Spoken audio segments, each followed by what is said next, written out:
Okay. Hey guys, this is Chris Elston. This is my second live stream interview with creators. I'm joined with the very talented uh, Ray Jameson. Hello there. I'm happy to be on, and congratulations on getting this fired up. I watched the first one with Phil, and I'm honored to be number two on the list. Thanks, man. Yeah, so tell the people a little bit about yourself. So, obviously you're about to launch a comic book. Yes, Um, so tell us about that whole journey and what you're actually going to put out. for sure. Okay, so big fan of comics since I was a kid. One of my earliest memories of a comic book was in the first grade when the very first I believe it's 340 where Gray Hulk, Green Hulk, and Banner merge and become Professor Hulk. My first comic was the issue before that where it's all in Banner's head and it's the big monster, and it turns out being Bruce Banner's abusive father, being the root of this split personality. That's a good story. Peter David, definitely um, big fan. I I I was born in the mid 80s, so I remember early enough where comics going into cartoons wasn't too common.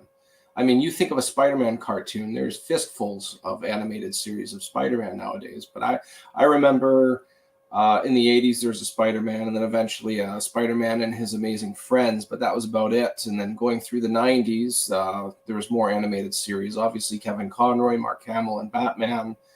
Um, I, um, Spider-Man and 90s animated series, which was considered very iconic. Oh X-Men, yeah, which was just resurfaced in 97, and then I eventually enjoy it a lot too. yeah, I haven't seen it yet. I'm Oh looking man, it's forward to it.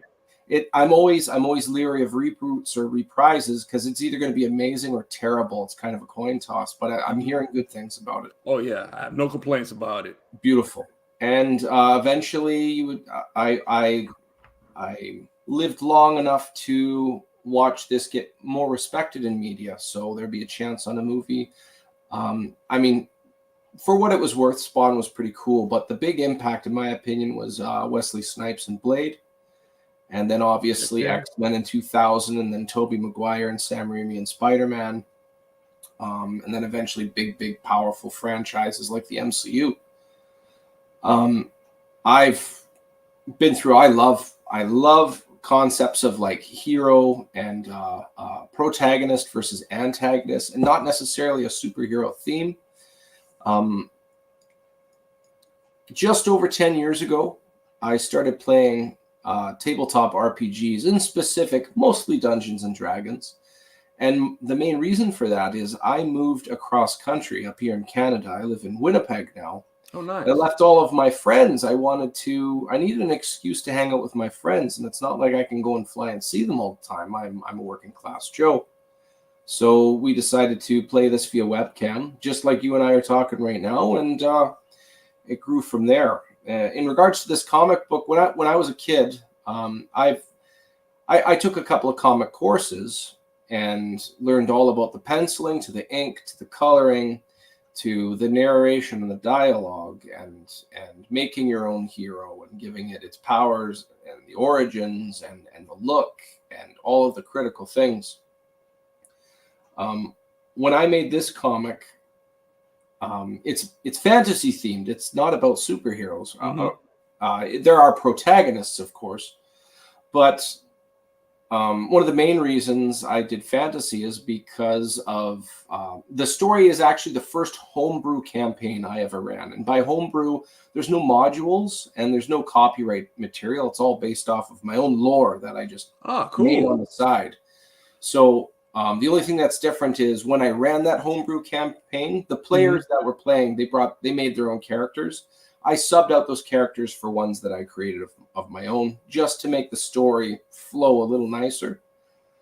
Um, the reason I went the fantasy route for a comic book is to quote Phil Russert, my publisher. Shout out to Philip Russert of Philbo Publishing.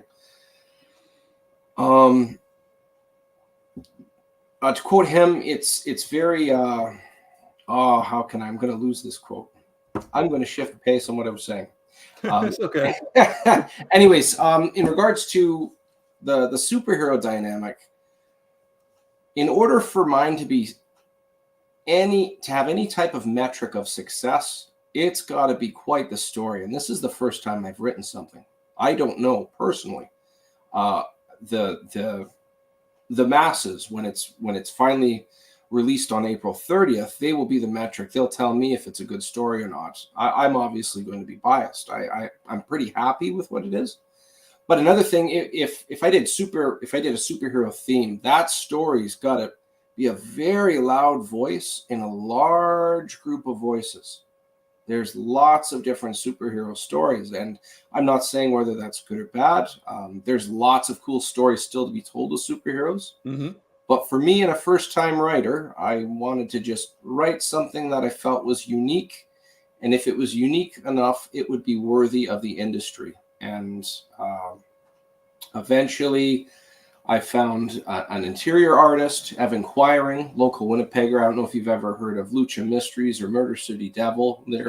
Murder City Devils, yes, I have. Yeah, he's a local Winnipegger like myself. Nice. He did all the interiors. Eventually, I got a hold of Dan Kemp, who's a Spawn colorist, who's been coloring. He colored approximately 100 issues of Spawn, so he's definitely a world caliber talent. I'm shocked he agreed to work with me in this little project of mine, and it just grew from there. And if I've been working on this for about 2 years, and there's a couple of reasons. I mean, I'm working class Joe, just like the average person that's watching this, and financially, to get these high caliber, talented people, it's not cheap. And I wanted to make sure that if this was going to be good, I needed to surround myself by talent. It can't just be me, because I don't know if, like I said, the market will say if I'm a decent writer or not. But yeah, 2 years, it's been almost torturous not being able to say anything or show anything. You're actually the second person not connected to the project to read it. Wow, I'm flattered. If I can say, and this is being totally honest, I really enjoyed the book. I mean, I can definitely tell it's got a good quality. I mean, the artwork is great. It's got a good pace. You write very well. And I wanted to say this. This is kind of segueing, but we'll get back into the book. Is sure. Dungeons and Dragons, for example. I got into that with my fiance a few years ago with some friends. Yeah. And again, we're about the same age. I'm an 80s kid too. Mm-hmm. So I never really got into Dungeons and Dragons when it first came out. I knew about the game, but I was really into the tabletop games. Mm-hmm. But fast forward to now, when I actually played it, I write, I write screenplays and I wrote comics. So when they told me, no, if you like writing, you'll like this. Cause like I said, oh, you tell stories. Oh, you tell stories. He explained what a DM is.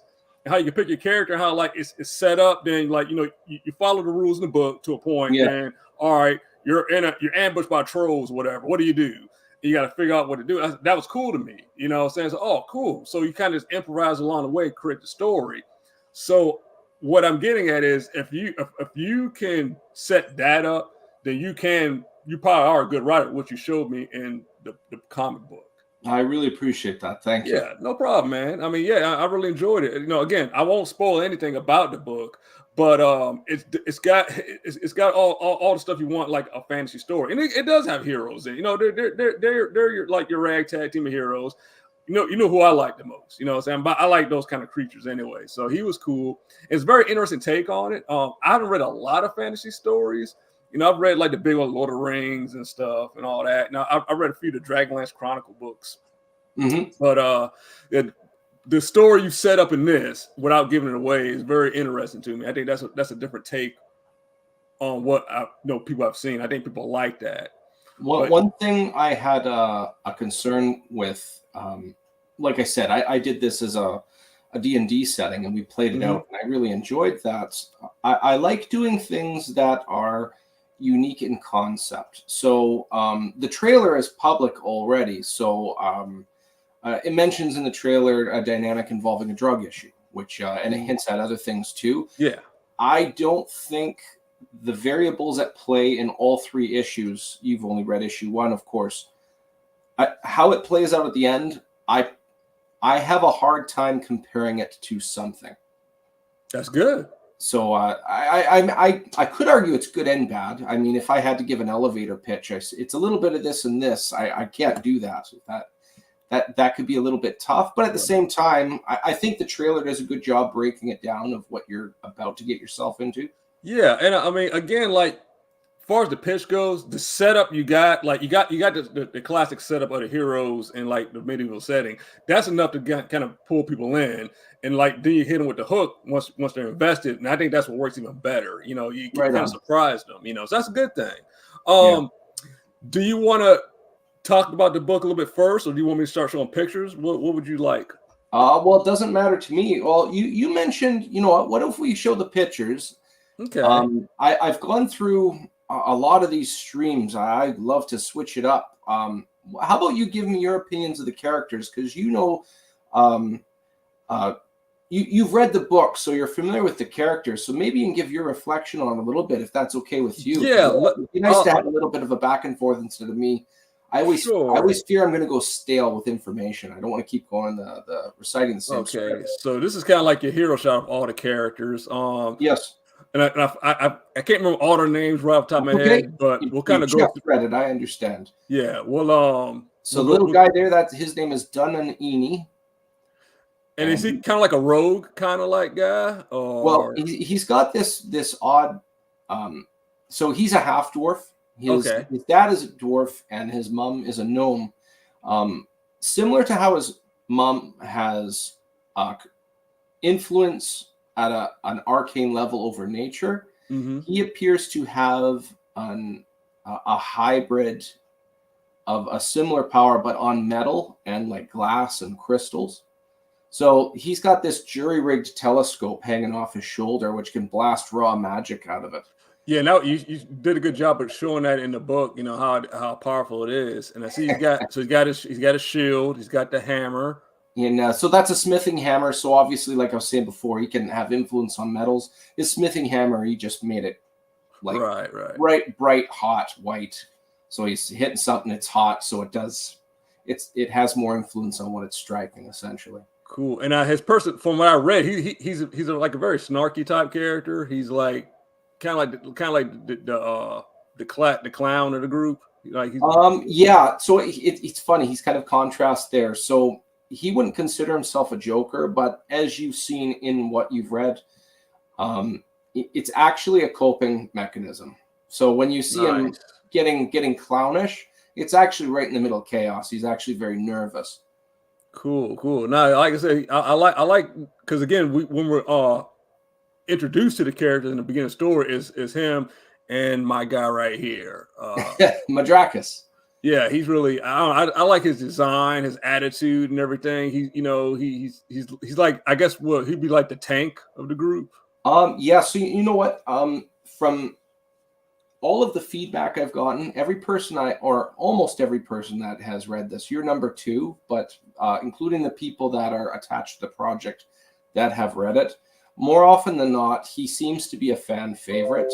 I guess a best way to describe him, if I were to compare him to other lore, if you remember the original season of Power Rangers, the original 6, they had the Green Ranger. Yeah. The Green Ranger very seldom did the finishing blow on any monsters, but he was always considered really cool, like his own thing.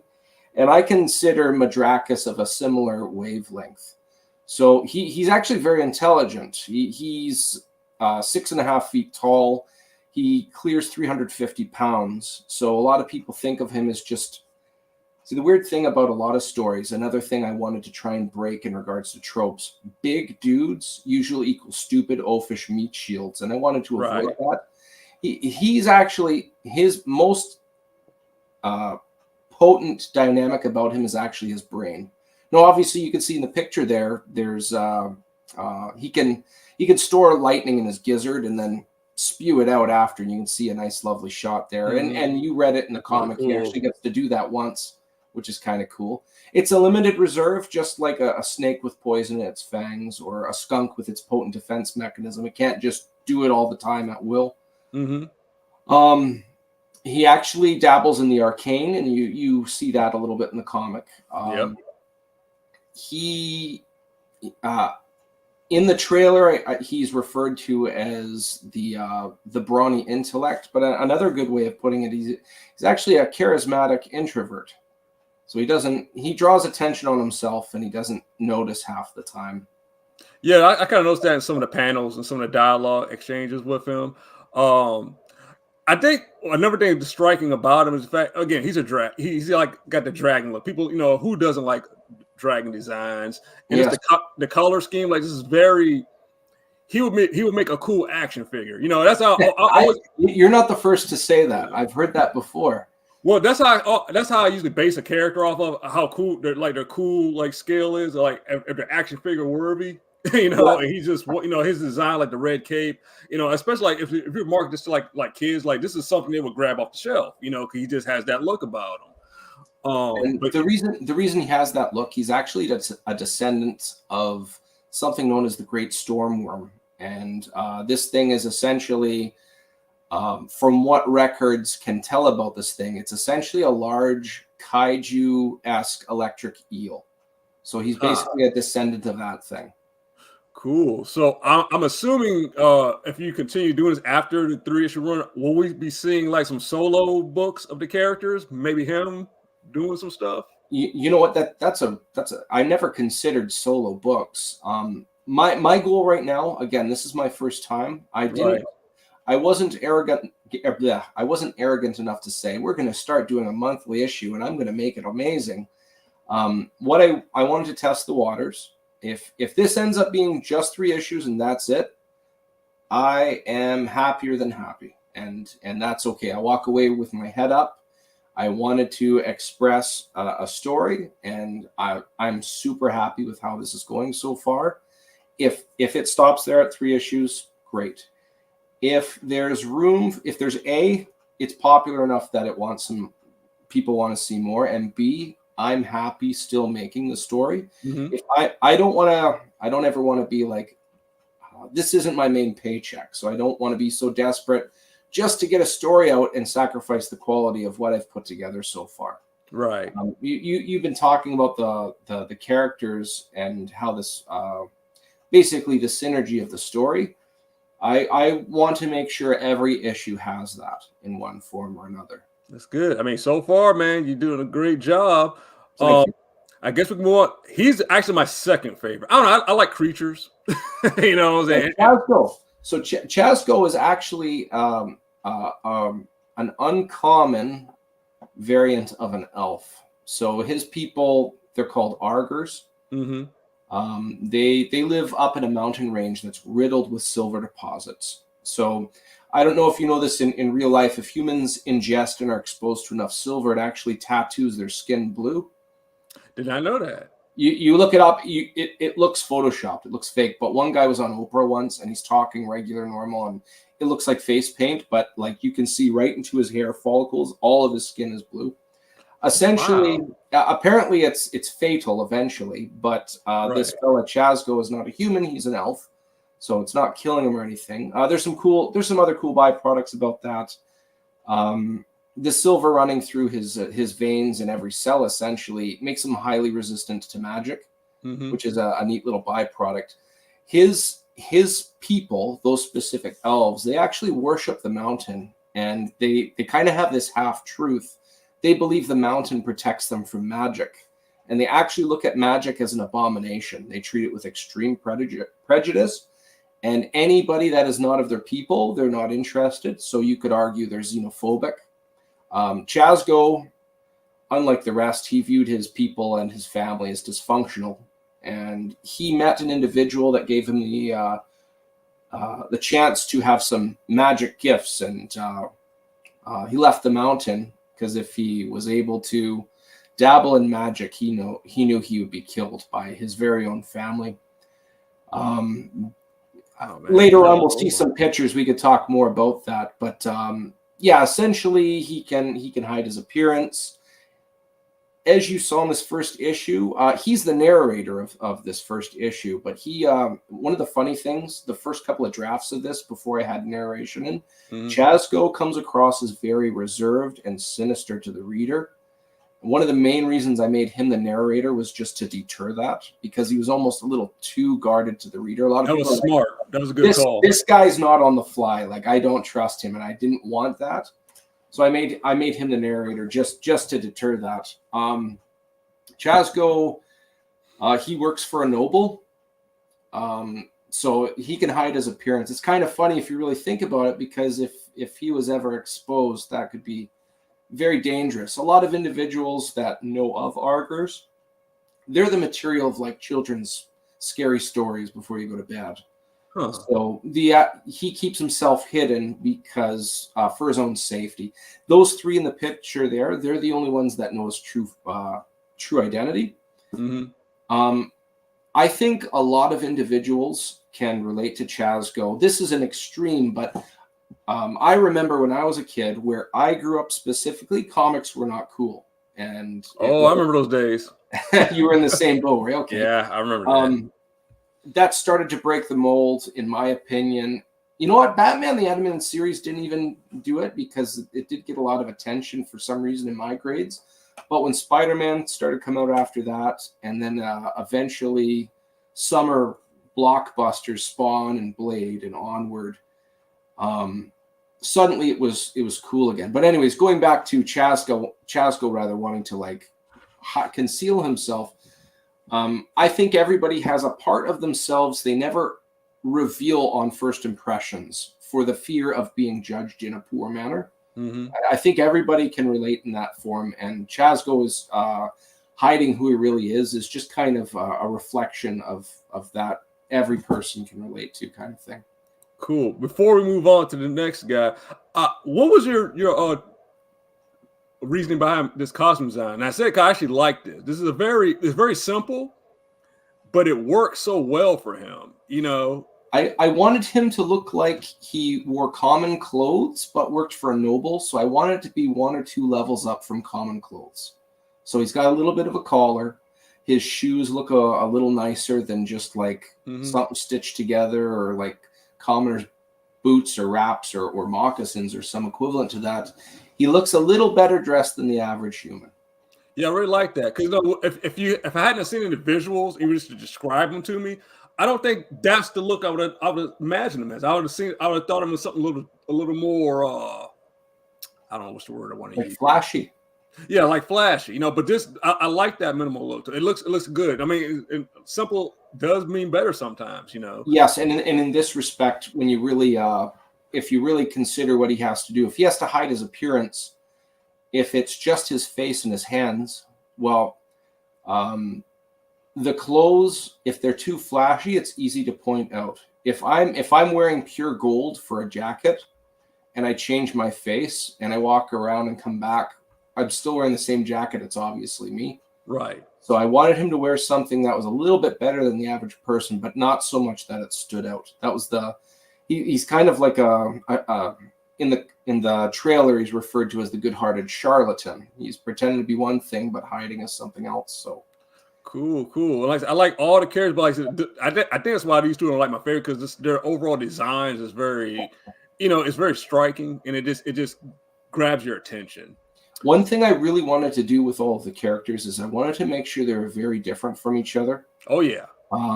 The first example that comes to mind, just to kind of highlight my intention, would be anything in the X-Men, as long as it wasn't like the original or the revamped blue and yellow uniform style. Right, yeah. But if you have Wolverine and Gambit standing beside each other, they look like day and night. And I wanted them to sound... I wanted them to act. I wanted them to look different. I wanted them to everything they can do. They have a lot of contrasts, but I wanted it to show in such a way that these contrasts actually complemented each other. Yeah, aesthetically, it's just more appealing that way too. But let's go up to let's not forget him. Starlack. He seems to be like the more out of all of them. I guess like the.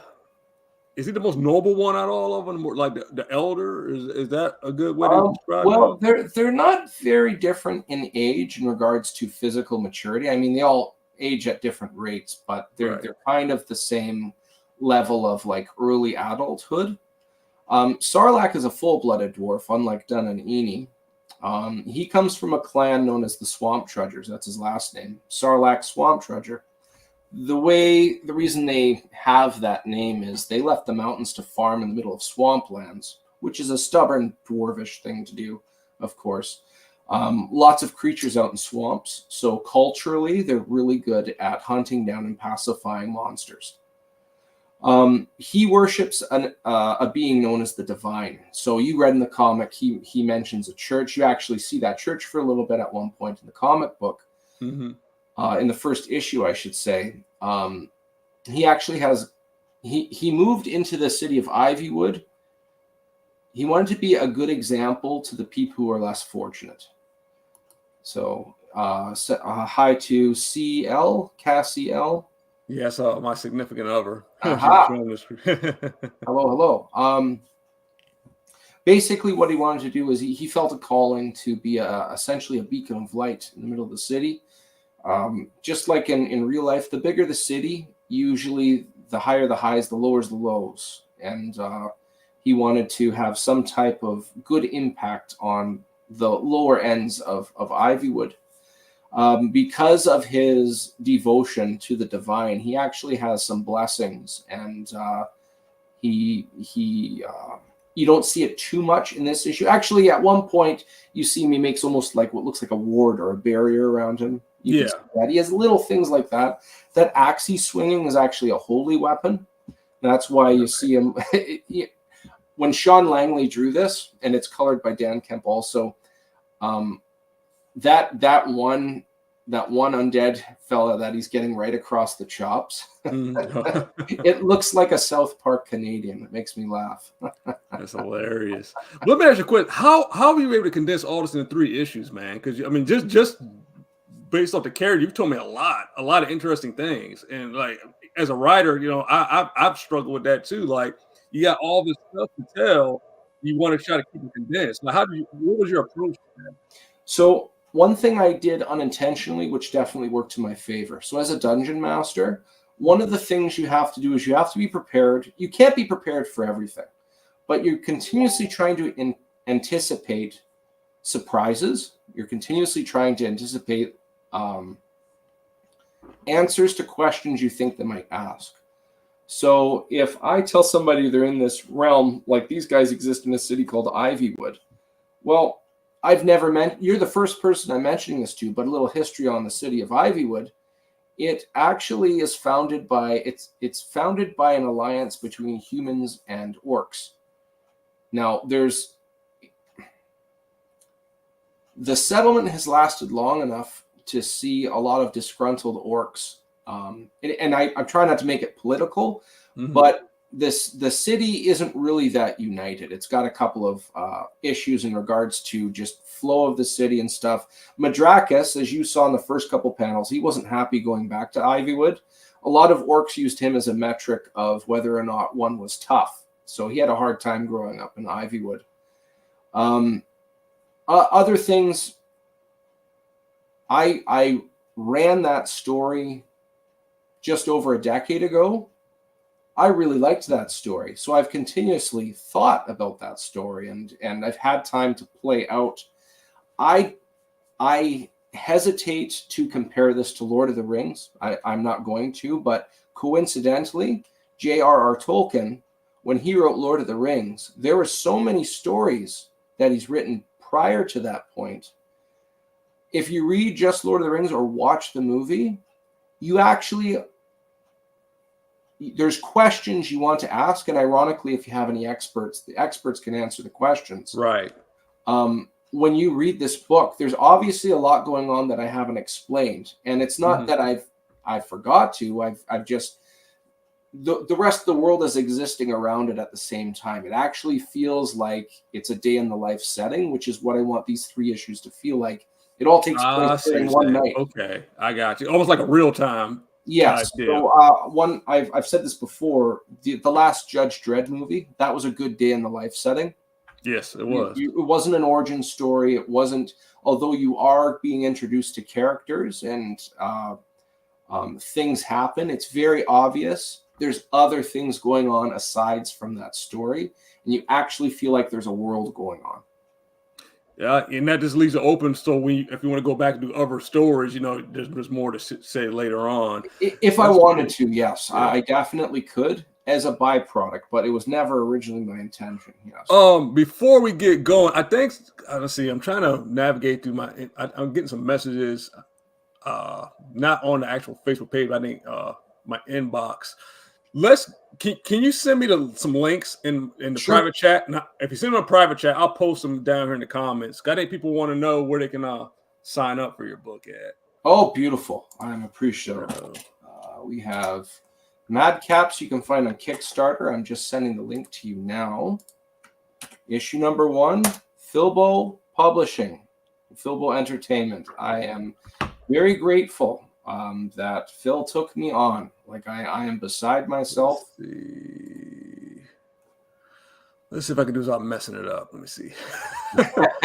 I'm really. I mean, I've done a lot of I've been the interviewee. I've Right. been the interviewer. So. Well, you know what? It's funny because you can compare that to being a dungeon master in D&D. There's just nice. Usually you're juggling a lot of behind the scenes information. Oh, shit. I just posted back. Oh, I did that wrong. Let's see. Let's not post it back to you. Post it. All good. Here we go. All right. And then I think if I do that. We are almost at 100 followers on the pre-launch page. There we go. Let's push it up right there so people could check that out. Go to Kickstarter.com projects. I'll just leave that up for a minute so people can see it. For sure. All right, so let's go back. Let me pull up some more pictures here. Let's see. All right, we'll go to the next one. That's a beautiful cover. So who you want to tell people who did this variant cover for you? Absolutely. So this is actually the main cover, this one. This is Jimbo Salgado. Okay. He's been on he's done various pieces. If you just Google image search Jimbo Salgado, you can watch him forever. Like you can just get lost in all the detail. You can easily waste an hour or 5. God, he killed that right there. Yeah, and also that is also colored by Dan Kemp as well. And I don't know how to. It's not my. Everybody has different intelligences. I do not have the intelligence of what Dan Kemp put together in regards to just the reflection. Like you see Madrakis' blade. We haven't talked about it yet. I'm sure we'll in a bit. His blade is obviously unique. It has an odd color to it. And you see it actually lighting up the back of Chazgo's coat. Well, when I saw the inks of this originally, that never crossed my mind. And something like you look at Sarlacc's axe, which is glowing there. Well, it's lighting up Madrakis' armor and the underside of his cape. It's just beautiful. You got like the particles right there. So. Yeah, it's just it's again. I wanted to surround myself by talent. I've said this before as well to others, but like Jerry Seinfeld, he considered that one of the main reasons his show is so successful is because he in turn surrounded himself by talent. And many people that agree, even though Jerry's not terrible, he's obviously funny in that show. But when you watch that show, you're not looking for Jerry. You're looking for Kramer, George, and Elaine, and maybe Putty and Newman. But you're not watching it for Jerry Seinfeld. Right. I kind of tried this same thing, and it seems to be either you're enjoying the story, but I've been able to amplify it with the visuals as well, such as this cover. Yeah, it's a badass cover, dude. Like that alone will make me want to buy the book. Yeah, just that cover, but Jimbo, he didn't leave a lot of room for the title, and it ended up being to my benefit because the title on the bottom actually looks better, and I think it just adds to the uniqueness of drawing a person towards that book. Yeah, the copy for me, the layout's great. I wouldn't change anything about it, And what's really cool, his leg, the way it arcs. That way it lines up almost perfectly. You know what I'm saying? Right? Yeah. I don't know. It's one of those things that just worked out well. Yes. Yeah, I'm very happy Very happy, that's for sure. Awesome. Okay, let me go to the next one. Let's see. Now we got some solo pictures. That's really cool right here. So I didn't know how many covers I wanted to do. I didn't want to do a lot. Some people are really good at making a lot of covers for one issue, and it's very successful to them. All the power to those individuals. What I wanted to do, if there's any variant covers, I wanted to make sure they were relevant to the story. So in this case, I chose 4 variant covers for 4 individuals. It's the first time you've ever seen them. So this is, did you ever read the second volume of Ghost Rider where Dan Ketch took over? Yeah, that's one for the 90s. That's actually where I started reading Ghost Rider. So that drawing right there is done by Harvey Salteras, who drew the first year of that run. Nice. That's awesome. And also colored by Dan Kemp. So I combined the artist of one Hellspawn to the colorist of another Hellspawn and combined their talents. And man, that's not good. That's incredible. In your first book, you got this talent behind it, man. That's really impressive. I'm very humbled and I'm impressed at how supportive the comic community is. Yeah. It is. I mean, you look at any group of any genre, and I'm sure there's drama somewhere. Oh, but yeah. I haven't run into. It's been pretty awesome. I've asked these people, and of course, there's been individuals I've asked and have gotten no, and that's perfectly fine. Yeah, that's just business. But it doesn't hurt to ask. And I ask these people, and they say yes, and I'm just beside myself. How on earth did I land these guys? It's just terrific. Yeah, okay, I mean, a lot of the artists, they want to do cool stuff, and like you presented, it's a good idea, and that helps out a lot too. Of course, a lot they want to, most artists got to earn a living, but they don't want to just draw something they don't like. They want to at least have fun doing it, and this is a fun project, to be a part of. And you know firsthand, you look at any artist's work, it's almost like looking at their fingerprints. Yeah. So for me to be watching this. For me to be collecting this fella's work when I was a kid and then have him drawing something that I created in my mind, it's just a really cool thing for me to experience. Heck yeah, man. That's got to be self-rewarding. You work with like your idols, man. That's the dream right there. Yeah, it's amazing. Let's see. Okay. Did you anything you want to say about this piece before we moved on? Basically, the intention was for Sarlacc to look like he's comfortable in danger. This was actually what Harv put together himself. My original want is I wanted a lot of chaotic beings around him and him swinging and slugging and hacking down a bunch of them. Originally, the reason I wanted it that way is I wanted him to look like what looks like a quarterback, milking those maybe the last second and a half before throwing the ball before getting hit. Okay. They have like a calm look around them, and I wanted him to have that type of feel. Harv did the opposite and had a little guy slaying a large guy, and the expression on his face is, this is just the natural order of life. I'm not distraught for what I just had to do. This is what my people do. His axe is actually a holy weapon, so this is an unholy creature. So he's doing what his people do. He's also doing what he feels he's fulfilling the divine, which is what it's referred to as what he feels he's fulfilling and reflecting the divine accordingly. Nice. I wanted to add also, this is when you're working with a true professional. That arm coming back over the hand, that for some reason that's what sells it for me. Like that, because he could, what I'm saying, that was a choice. Like, yeah, it looks fresh. Yeah, because if he could have easily had the arm going off page. Yes. And I think that it kind of leads back in because you got him, you got the moon right there, the arm, the axe, it kind of all goes. It flows, it keeps your eyes on the page. And that's a good, good composition. Another cool thing about that skyline and those different planets in the sky, that's actually in a different realm. There's actually a whole story behind that. It doesn't take place during this 3-issue miniseries, but that realm is actually mentioned. I'm getting a bit ahead of myself, but I'll say it anyways. I've made a prequel, a one-shot prequel. I've recorded it. It's almost finished editing. I'm going to release it beforehand, and it's for any if you have people that like superhero comics a lot, it's hard to Mhm. sway them into fantasy. Right. So I did this one shot. People can watch it, and it's the equivalent of Rogue One with Vader slashing everything up, and then my mini series is basically A New Hope. So it literally goes right into the next. So if you like watching this, you may like this comic. That And was a then good pitch. everybody that is in fantasy that maybe or RPG that doesn't really necessarily read a lot of comics, if they watch the one shot, if you enjoyed what you're watching, well, there's a comic that continues the story. Go for it. You know, I think it's a fair pitch to both genres that are hesitant of the crossover. No, dude, man, you're doing a really good job of putting this thing together, man. I'm really impressed. Thank you. No, you're doing this is really good stuff here. I like I've been very everything about it. patient and very careful, and it's been driving me nuts. Hey, it's paying off though. You're doing it the right way, man. Thank you. You were ready to move on to the next slide? Sure. Okay, here we go. Here's Madcaps. That one's hand painted. That's by a guy named John Zalesnik. You ever play the original Shinobi for the NES? Yes, I did. So that image of that ninja, that's the same artist. I'm not going to even ask how you get these guys anymore. I'm just going to. I just asked.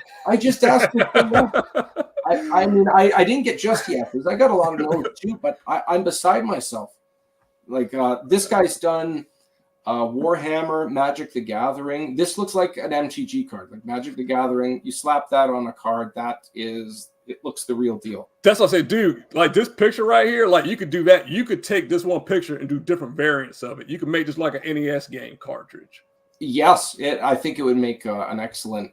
I think it'd be a cool like rub-on tattoo. I think it would be just that alone. I think is a beautiful concept for a pinup. Yeah, I mean, people eat this up. So yeah, I mean, you can do so much with this image, man. But it's gorgeous, dude. Like again, composition, the lighting, the angles. Like you learn, everything about this guy just by the way his pose and his demeanor in it. Yes. When the process for making this was actually very stressful for me. So the part that wasn't stressful, it was actually really, we'll say intellectually stimulating, is John, he would give me some drawn poses and say, which one do you think is the most effective? He'd give me like 4 or 5 of them. And then I pick one. He says, okay, now pick a background. He sketched out like, again, 4 or 5 different backgrounds. I said, okay, I like the back alley one. Because as you saw in the comic, there's some hinting that he's had some not the best of experiences with Ivywood. So here it looks like he's getting into trouble in a back alley. And then he took his time. He drew in the barrels in the front, just to add it like he's charging, give a more dynamic feel to it. The lightning in the eyes, I thought was just a beautiful addition. But the part that gave me a lot of anxiety, again, this is not my intelligence, but any pro colorist, they understand dynamics involving undertones. And there was a lot of cases he would slap on some colors, and I was actually worried, but I was smart enough to I knew what he's produced, and I didn't see it yet, so I just bit my tongue, and I ended up, my instincts were wrong, and he obviously knew what he was doing, because when it played out, like it just looks beautiful. Yeah. Look at that, man. Look at that sword, dude.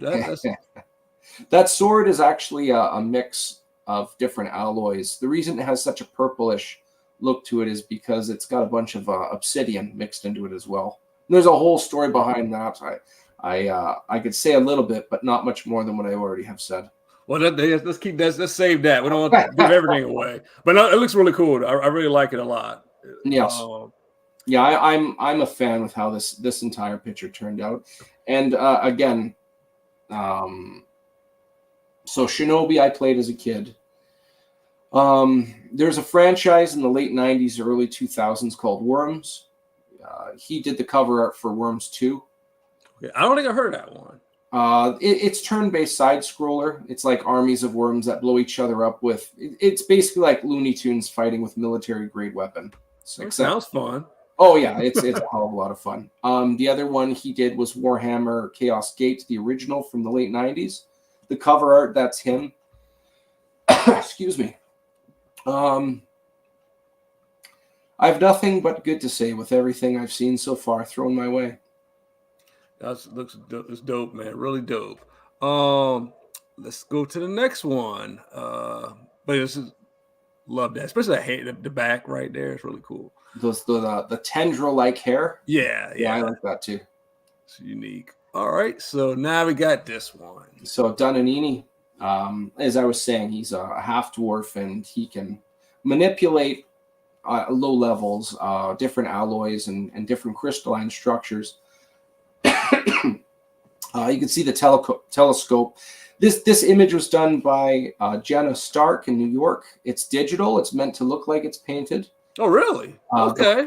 The first time I saw any of her work, again, just looking at artists' work online on social media, befriending individuals, one of the pieces she did I really liked was her interpretation of Gandalf the Grey, and it was done in a very similar style to the one we're looking at here.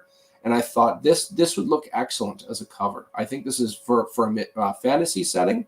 I think this would definitely give a nice flavor when it's done. So I described to her what I was looking. Basically, it's the first time he ever tries to make this telescope work because it's just rigged together. It's not necessarily like the finest piece of craftsmanship, but you can see that the tree blasted out in front of him, just the stump left. And the expression on his face is, how am I not dead right now? And I can't believe it worked, more or less. And you can see him raising the goggle like, yeah, that's a good touch, though. Again, man, it's just those little those little details like that the artist put in to make, to bring things to life, because that told you everything, just that, and that you can tell, okay, he just blew something up. Yeah. he's kind of like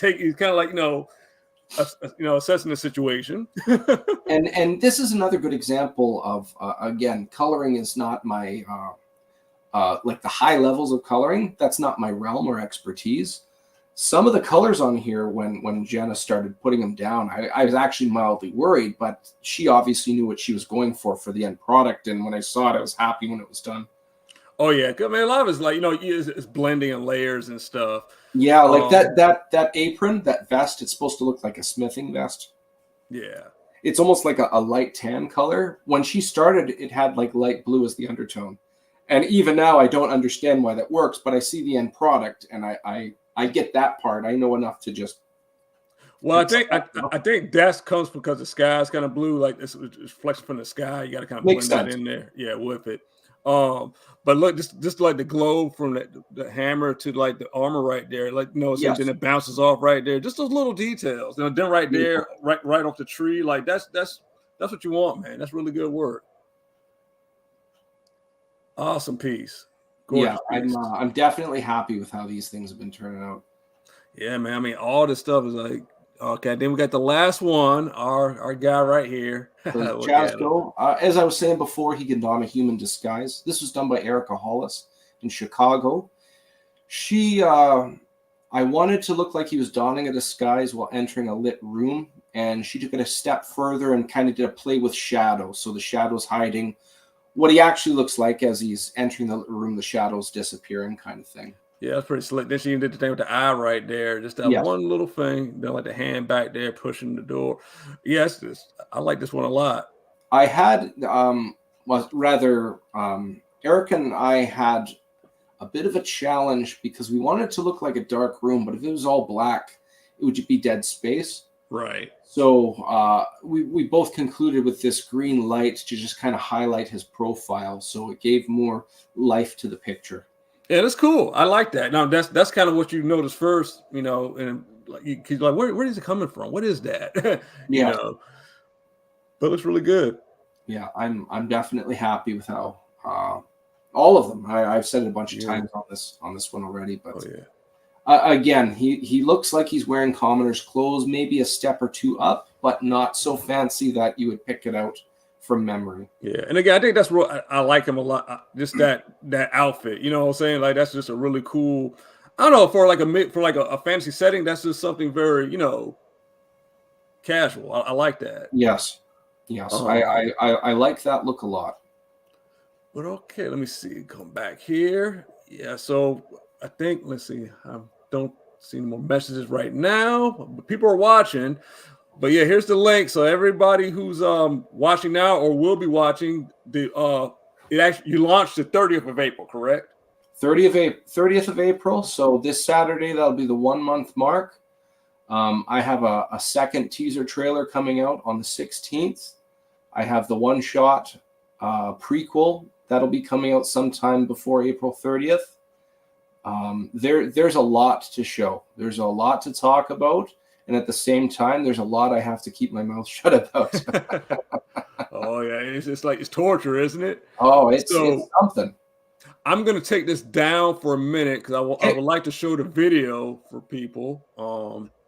Let me see. Give me a second. I'm gonna remove that real quick. I'm gonna set this up. Give me 1 second. No rush. Let's No see rush. It's here. been a lot of fun. I really appreciate you taking me on here. Oh yeah, man, this has been fun. You know, again, I'm all about supporting artists and everything. Speaking of supporting artists, I haven't seen it yet, but you released a short film not too long ago. Horror, yes? Yes, sir. I saw some images of the creature, which it reminded me a lot of the chest buster from the original Alien movie. Yeah, I was going for kind of like the Thing, chest busters, some Yeah, flashy it's little cool. thing. It's literally, I call it. It was a latex sock puppet, pretty much. I love it. Okay, sorry, I'm trying to get you. Let me see. All right, I'm gonna get this back. I'm still learning this thing, so I am For sure. sorry. All good, all good.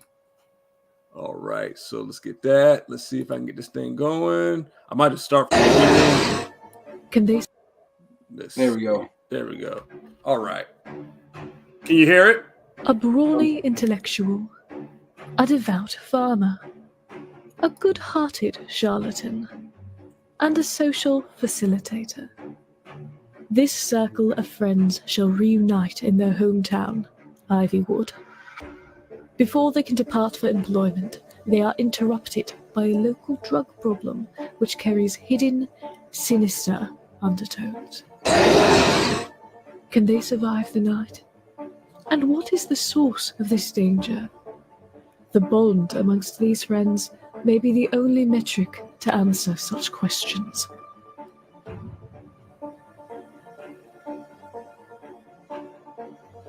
I like your logo. Thank you. Big thanks to Tim Gronert for that title logo. I'm really happy. I've been using that one a lot. That's for sure. No, that's awesome, man. Who's the narrator for that? That is a pro voice actor from California. I've played D&D with her a couple of times. Her name is Brooke Eiler. You can find her on Instagram. Her name is Brooke Smart, I believe, if I remember correctly. Awesome, great. Oh, to let you know, so yeah, back me real quick. This is about you. Yes, so that short that I got, I actually did that almost over a year ago. That was I did that test out some effects that was used for the feature I'm shooting now. So we're almost done shooting the feature length film. It's not a feature length film with that short. There's parts of that short that's kind of in it, but it's a totally different thing. Still with monsters and stuff. We're actually probably releasing that next year, but you'll be seeing more about that later on down the line. That's very cool. Yeah, it's taking a lot of my time, but who knows? Maybe when I can make a movie out of your book. You never know. Eh? It's interesting. I never thought I'd be making a comic of this story. Yeah, I mean, it's never an intention. You just never know where these things go, right? It's really exactly. cool. Oh yeah. That's the way it happens, man. Do you want to show a couple pages of the book, or you want to kind of wait? Okay. All right. I'm okay with showing the first couple bit. All right. You would be the second person to show off anything I've shown it a couple of different times, but you'd be the second person other than me to show. So we'll do the first. We'll do it like most people, like most teasers do. Like we'll show the first 5 pages, then we'll just first 5. Does that include title page? Yeah. Yeah, I'm okay with that. Okay, yeah, absolutely. Yeah. We'll count. It's funny how much you can remember off the top of your head what page is what. I mean, spend a lot of time in front of the computer editing the thing and stuff, man. you know. All right, give me 1 second. Let me get this. Let's see. Why is this? Oh, I know why. Okay. Oh.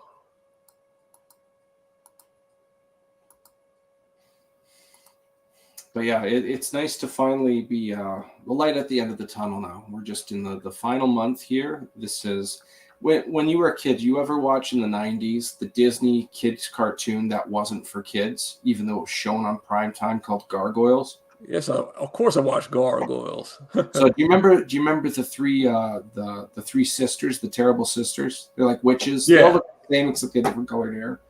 When they're playing out their big in the story arc, there's a 4-episode story arc in the second season called City of Stone, and it has to do with Demona and Macbeth, and you find out why they've been living so long, and it's just this big thing. And the sisters are talking to each other at one point, and one says, "We got to wait another day," and the other one says, "We've been waiting for 1,000 years. We can wait for another 12 hours. It's going to not be a big deal here. We can calm down about this." I feel the same way, except on a smaller scale. It's been 2 years. I can wait this next month, but at the same time, I'm definitely very excited to get this going. And it's paying off because right now you're almost at 100, right? 100 sign-ups. Yeah, last I checked, we're at 94. That's a good sign. That's very good, dude. I was told, Philip told me, and a couple other people said, the average opinion is 70 to 100 followers is good. You got a really good chance. Right. Of being funded, like an excellent chance. So I'm almost surpassed 100. So I'm very happy. People seem to be interested, and like you said, you were saying how the story seems to be decent, combined with the exceptional world-class art that's been granted in my favor. We'll see. Yeah, I mean, defense, man, that right there is going to bring all the fantasy people, and especially if you decide to do like a board game out of it. That's I've seen those things do in stupid numbers, man. Yes, yeah. There's some really good successful board game campaigns I've seen that literally go into the millions. And I'm ignorant. I know nothing. I mean, I appreciate them. As far as like to make one, I wouldn't know where to begin with it, But well, it's just like anything else. You start off with a concept and build from there. I actually have 2 board games on the back burner right now. I can't give too much detail about them. One is like, it's basically you're on a campgrounds and there's a slasher after you. One of the players is the slasher. Okay. You basically just have to find things to defend yourself and see if you can outlive the slasher. That's the whole game. And the other one is the last time I dabbled around with it, I didn't make it themed to the Madcaps, but it was fantasy themed, and it's kind of like a tower defense style board game where things are coming in and you're continuously trying to keep things away and live survival based as well, ironically. But just like anything else in a board game, you start with a concept, right, and then you start toying with mechanics, and you don't have anything flashy. You want a board, pieces you made out of like tokens, and then eventually, if you're happy with your rules and stuff, then you get into art and figure it out from there, kind of thing. Right. Well, you sold me on slasher. I mean, horror is my favorite genre, so I definitely would check it out. Yeah. But here we go. Let's add this. I'll keep why did it go back out? Let me see. Oh, this thing. Okay. Oh, here we go. All right. So this is the beautiful cover again. How's this looking on the screen? Is everything looking good? I think you're sharing the wrong screen. Here, I can I could share on my end. I've got it right here. Okay, yeah. You just stop sharing on your end. Oh, I think I know what's happening. It's showing. It's probably showing the messenger page, but I was clicking on the actual link. I was seeing the link. You guys probably weren't. All right, you go ahead. All right, so give me 1 second. I do have it here. But again, this has just been like lots of fun. Lots of cool adventures. I've met some really cool people. I've met some very, very interesting individuals. Done. It's restricted. Okay, so go back to my downloads.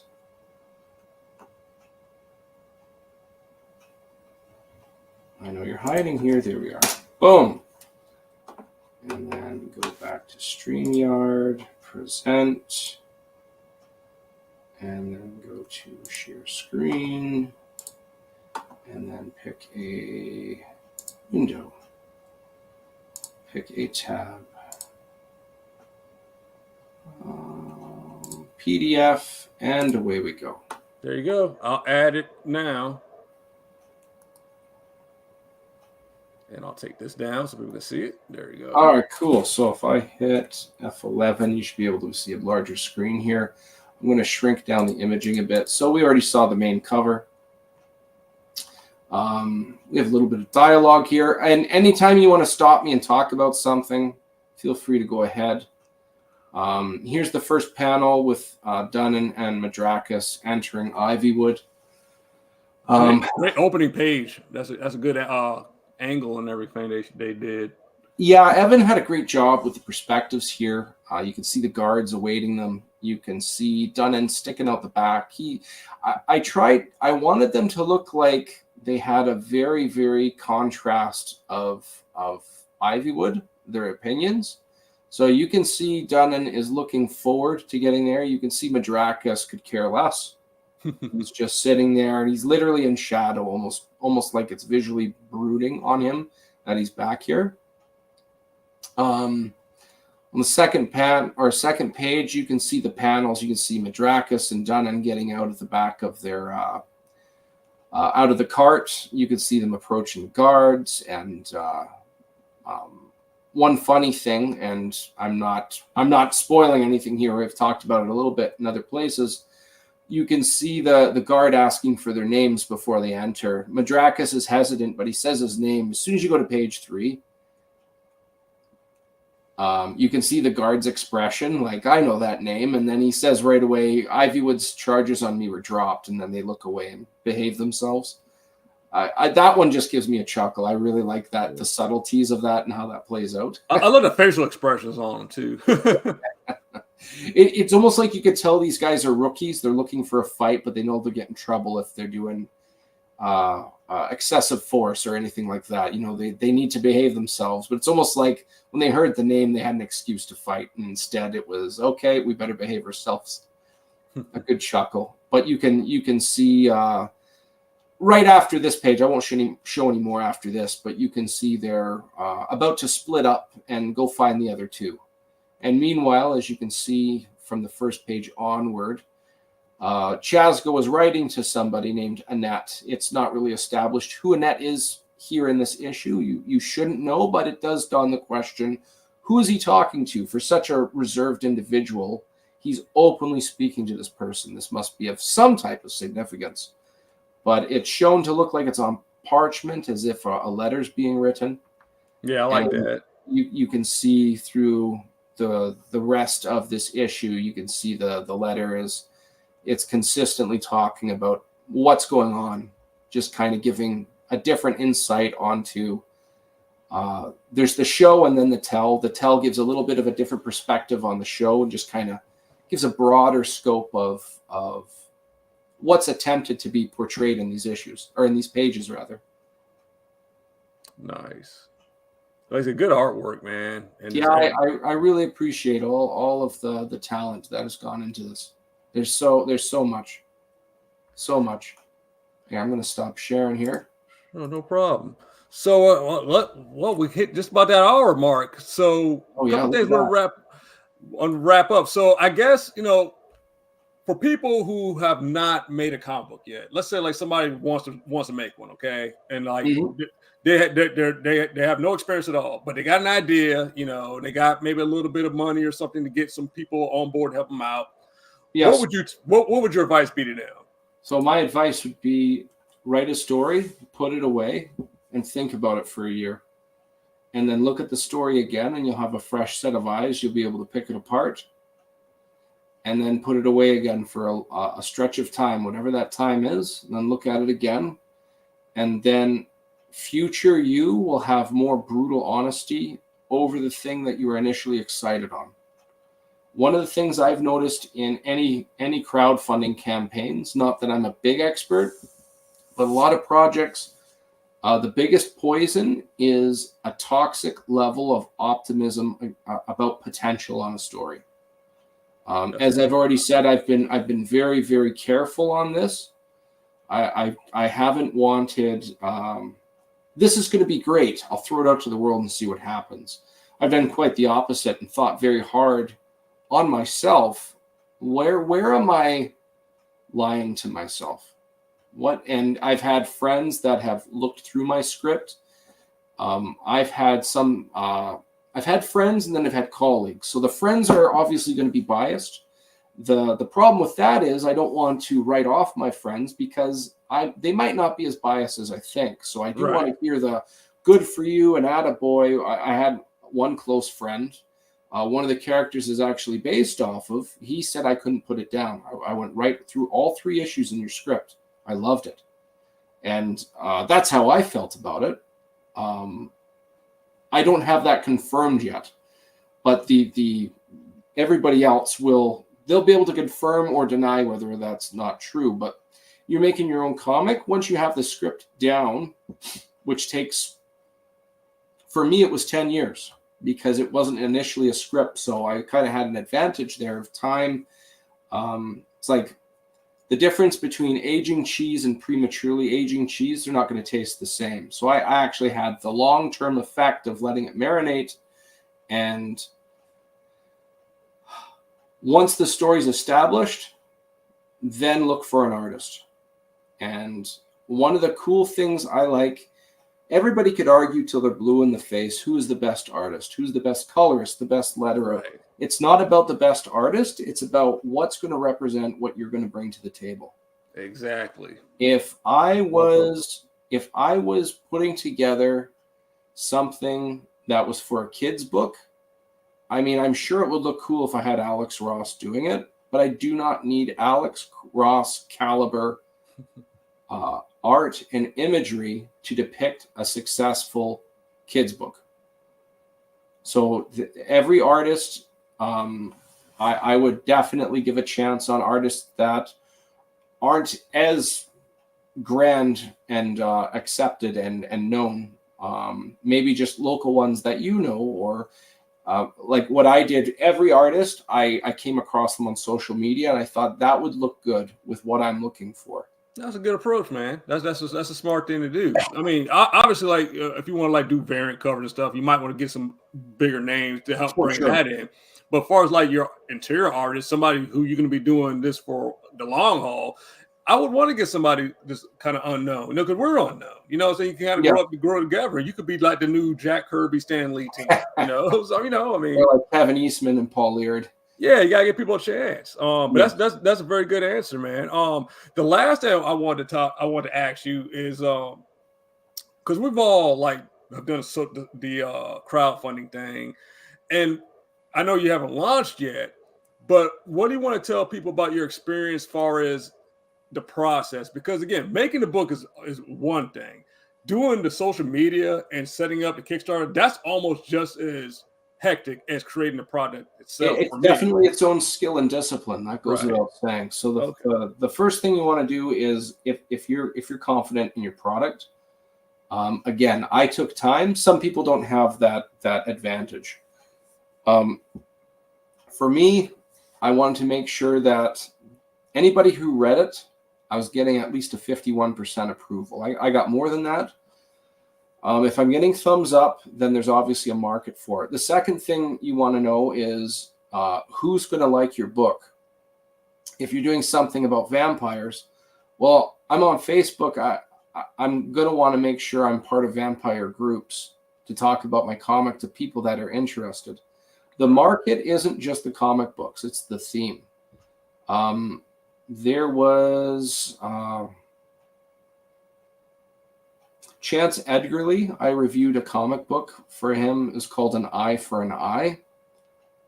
I found, and I mean this in a good way, it was very difficult to review because it was so tight-knit. Whatever I spoke about was right on the threshold of spoiling the whole book. But one of the things I could talk about was the opening scene of an assassin in a half-constructed building across the street from a diner assembling a sniper rifle and the scope. Well, if I know that's my target market, or sorry, if I'm looking for target markets, well, people that like slow burn stories, people that like assassins, or any type of stories that revolve around that. I'm certain there's genres of movies that that are on the tip of my tongue. Oh, yeah. Worth mentioning here. If you're doing comic book, it's not just comics, it's the theme you're appealing to. Alejandro Rojas, he has an amazing comic called Fumigator, but unfortunately it's not complete. He tried to fund it and it fell short a bit. And I'm very frustrated because I've read the damn thing. It is amazing.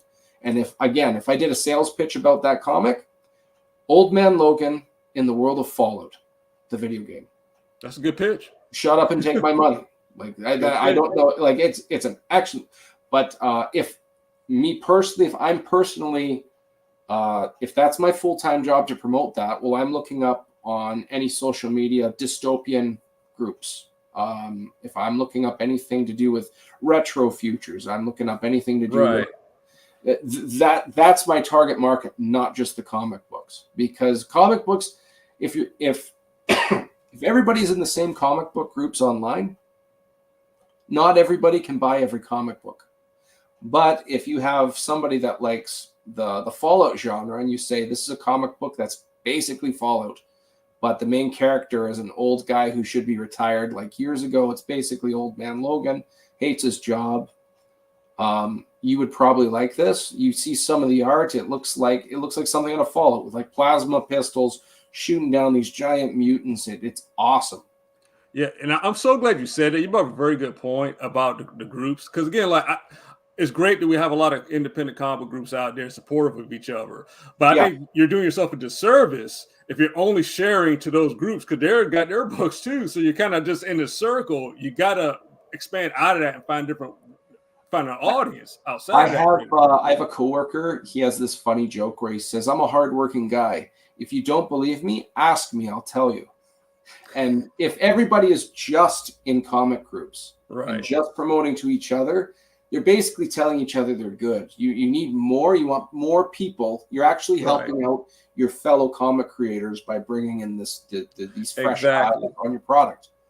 Absolutely. That's a very good point. I don't think it's talked about enough. Like, I know a lot of people, they think just sharing the stuff out there is enough, but it's not. You gotta the thing is, who is it getting shared to? That's always thing you gotta ask yourself. Yes. And unfortunately on Facebook, it is that weird algorithm where you gotta kind of figure it out and kind of trick it, so that's why it's kind of good to have different social media platforms. It's a whole space between every letter before you say link in the comments, stuff like that. Yeah, it's all kind of, it's sad it's gotten to that point because it wasn't always like that, but they figured it out, but it is what it is. We just gotta be more savvy too with these things. Yes, you gotta start using a bunch of like tiny URLs. It's just crazy. I mean, God knows it's gonna be like another 5 years from now. We'll probably, who knows? They're doing Morse code trying to get people to find this stuff. But I had a lot of fun with this, man. Is there anything? So I got your link up on the screen again. He's dropping the 30th, guys. Please, just sign up to his 30th campaign. of April. Yeah, 30th of April. I'm sorry, 30th of April, 1 month. So I'm gonna be doing a lot more shows. I'm gonna do more movie stuff, but I'm still gonna bring on certain comic people here and there. So I would love to bring you on again, either right before, right after you launch. Absolutely. Help you push it out there, man, because it's good stuff. Definitely man. Game. Yeah, Absolutely. definitely. It was fun talking to you. Oh, and also Dungeons and Dragons, like the little bit I've played, I like being a rogue. You like being a rogue? Yeah, rogues are fun. I don't know what? Before we go, can we play? Can we? I have a little thought experiment I like to do. It'll take like 3 minutes. Okay. Give me a second here and let me set it up. On your computer, can you open up a tab? Just Google dice roller, and there'll be a simulated dice roller that'll show up on the results. Okay, let me. Excuse me. Let me close out all this stuff. I just got to find a chart. So you said dice roller? Just type in dice roller in a Google search. The first result will be a literal 3D simulation of rolling dice. Okay, yeah. Here we go. Give me 30 seconds here. There it is. Okay, so I made this chart. I have it on a spreadsheet, and it's basically 5th edition, all of the characters, races, and backgrounds in conjunction with Elemental Evils expansion pack. So essentially I've got 12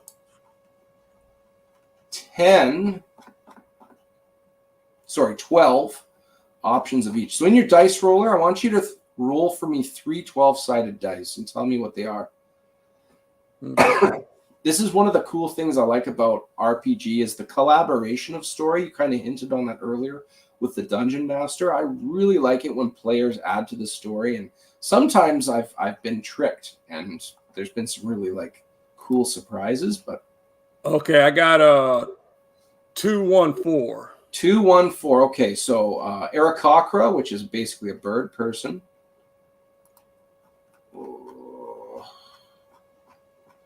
One.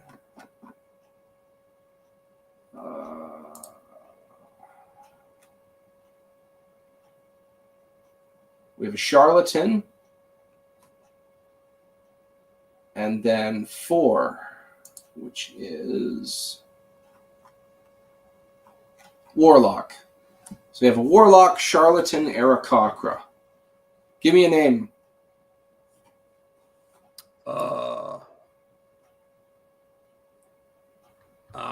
Anything? Let me see. Rook. I don't know. Rook. Okay, Rook the warlock. That sounds very bird-like. It's a charlatan, so he's able to hide himself. It's a warlock. You could probably use. There's an ability called Mask of Many Faces. It'd explain why he can actually disguise what he looks like. We just talked about gargoyles. They used to wrap their wings over their shoulders. Yeah, like the capes. Yeah, so he'd have to do the same thing and to kind of hide his appearance.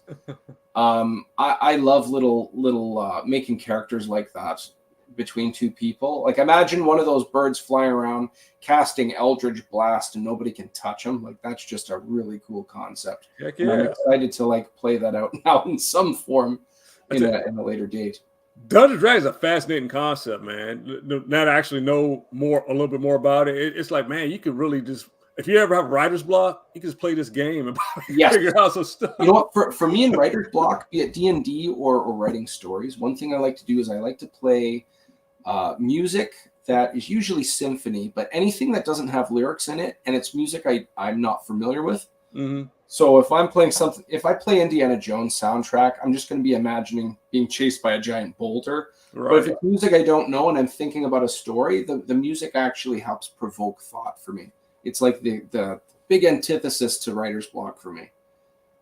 That's pretty cool. So YouTube's got so much music. Heck yeah. That's awesome. Well, I think that's about it for tonight, man. You got to work tomorrow morning?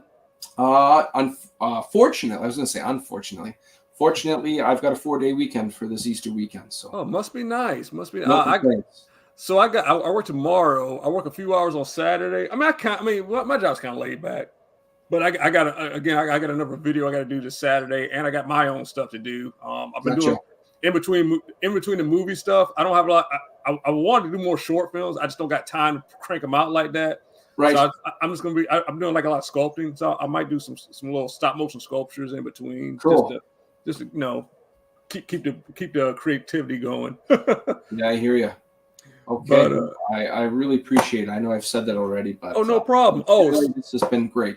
Yeah, man. So last thing, how can people find you? I think it's important. Yes. Okay. So on Facebook, you can find me as DM Ray.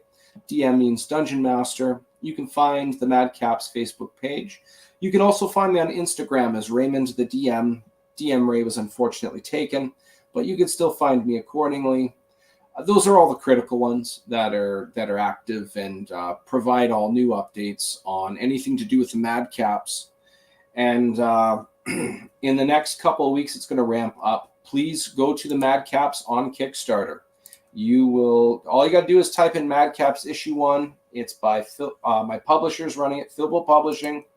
Almost 100 followers now. I'm ready to hit the ground running. It's going to be a really cool ride. I'm looking forward to finally unleashing this story to the public. Awesome. And when we finish this up, if you can send me your information, I'll go on my YouTube on the description. I'll add in your links and stuff so people can find it for you. That works for me. Heck so yeah. we'll hang on here once the recording's done. Yes. Yes, sir. Yes, sir. Beautiful. That sounds good. But all right, guys. Whoever. Thanks for watching. Really thanks for watching. Yeah, absolutely, guys. Just remember, like, subscribe to the channel, and make sure you back this guy's campaign, or at least follow it, share it out. Share it costs you nothing. Thank you kindly. All right, guys. You have a good night.